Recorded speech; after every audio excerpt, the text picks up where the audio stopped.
حضرت ذوالقرنین کو اللہ نے زمین پر اقتدار بخشا تھا. انہیں ایک عظیم لیڈر کی صلاحیتوں سے نوازا گیا تھا. زمانے قدیم میں ذوالقرنین نامی اس بادشاہ نے ایک مضبوط اور طاقتور سلطنت قائم کی تھی.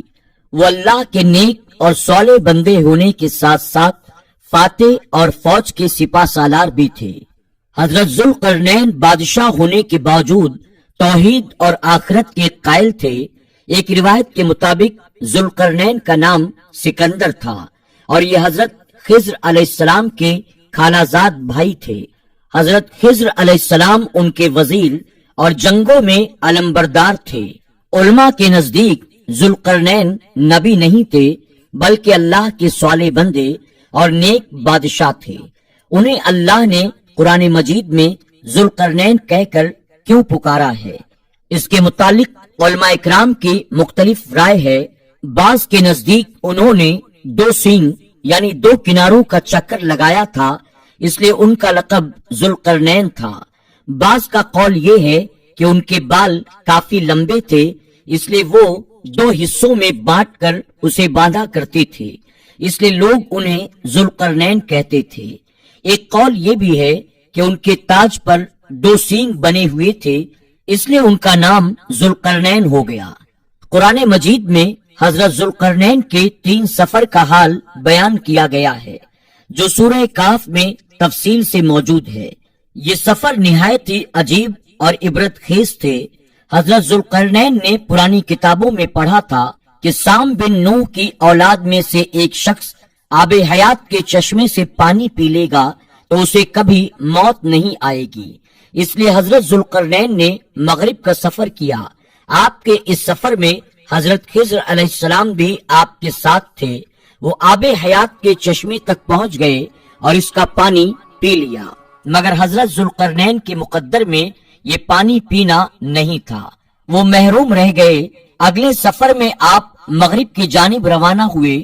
آپ وہ سب منزلیں طے کر کے ایک ایسے مقام پر پہنچ گئے جہاں سورج غروب کے وقت ایسا نظر آیا کہ وہ ایک سیاہ چشمے میں ڈوب رہا ہے جیسا کہ سمندری سفر کرنے والوں کو آفتاب کالے پانی میں ڈوبتا نظر آتا ہے.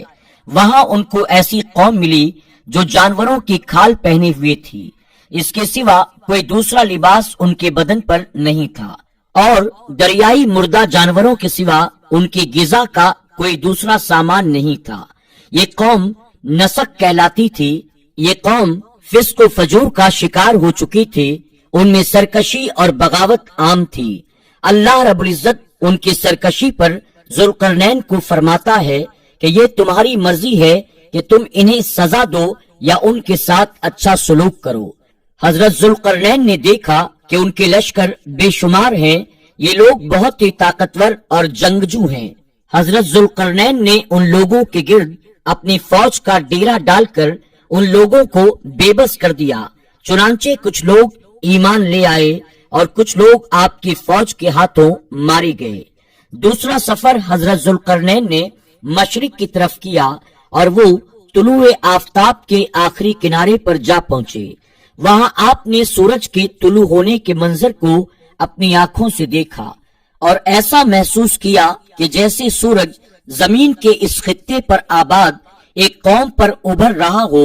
یہ لوگ بغیر لباس اور مکان کے غاروں میں رہا کرتے تھے اور ان کے پاس سر چھپانے کے لیے چھت تک نہیں تھی. وہ بے سہارا کمزور اور لاچار لوگ جانوروں کی طرح غار میں زندگی بسر کر رہے تھے. حضرت ذوالقرنین نے اس قوم کی تربیت کی اور ان کے لیے لباس اور چھت کا انتظام فرمایا اور عزت سے زندگی گزارنے کے جوہر سکھائے اور اس قوم کی تمام ضروریات کا انتظام فرمایا. حضرت ذوالقرنین نے یہاں اپنا سفر ختم نہیں کیا بلکہ وہ شمال کی طرف بڑھے اور شمالی جانب میں وہ کف کی پہاڑی کے علاقوں تک جا پہنچے. وہاں انہیں ایک ایسی قوم ملی.